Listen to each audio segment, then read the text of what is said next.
Et on va poursuivre avec le portrait d'une apicultrice. Elle sort vraiment de l'ordinaire. Pas question d'aborder avec elle la question de la surmortalité des abeilles. Ce que veut nous montrer cette femme, c'est qu'elle a réussi à établir avec ses ruches des relations quasi harmonieuses. Elle leur parle, elle les caresse, elle les entoure de son affection. On pourrait presque dire d'elle qu'elle chuchote à l'oreille de ses abeilles. À Laïde-Toupierre, Corinne Carrière avec Christian Bestard. On apprivoise une abeille en connaissant ses besoins, son langage. C'est quelque chose qui ne passe pas par des mots en tout cas. Ça ne passe pas par des mots, ça passe par une compréhension mutuelle, des sentiments. Catherine consacre sa vie aux abeilles, une passion pour l'apiculture qui a commencé à l'âge de 20 ans et qui ne l'a plus quittée. Depuis 30 ans, elle conçoit des produits 100% biologiques et a créé l'appellation apiculture douce.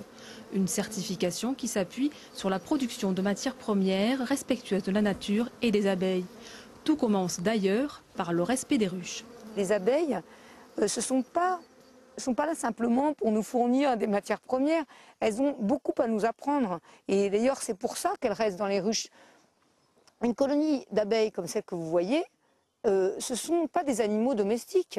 Elles sont tout à fait libres de rester dans la ruche ou de s'en aller. Donc si elles sont là avec nous aujourd'hui, et si elles s'approchent de nous et qu'elles ne nous piquent pas, c'est parce qu'elles ont choisi de rester là et d'être avec nous et de nous apporter le meilleur de ce qu'elles ont à nous donner. Et les abeilles ont un vrai lien avec l'être humain. La particularité de cette miellerie est son laboratoire. Ici, on innove sans cesse en réalisant des cosmétiques bio et des produits pour la santé. Tout est basé sur le savoir des abeilles.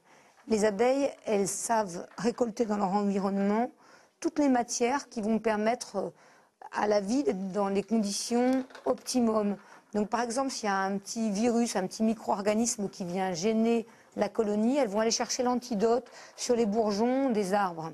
Et c'est comme ça qu'on obtient des produits qui vont amener un milieu parfaitement sain dans la bouche, sur la peau. D'ailleurs, notre miel de thym, est utilisé par l'hôpital de Tarbes pour faire des pansements. Avec ses 6000 ruches, cette entreprise familiale et artisanale exporte ses produits dans le monde entier.